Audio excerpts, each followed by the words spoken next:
בימים הקרובים יסיימו הלוחמים את הכשרתם וימשיכו לשירות בסוללות המבצעיות של חיל התותחנים ולקורס המפקדים.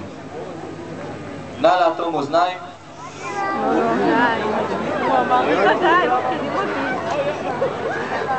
די, זה רציני?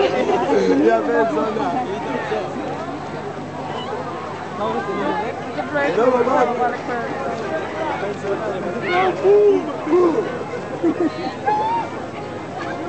נו?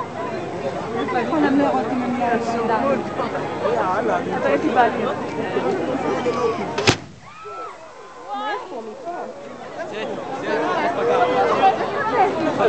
אם תביטו בתותח שזה עתה ירה, תוכלו לראות את הלוחמים שמכניסים פגז נוסף לצוות ומיד הוא יבצע ירי נוסף.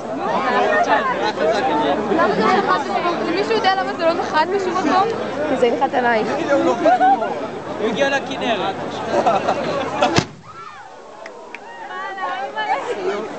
אם תביטו ימינה, מעל החורשה בקצה הרכס, תוכלו לראות עשן שחור המתעמר מבדיות התותחים.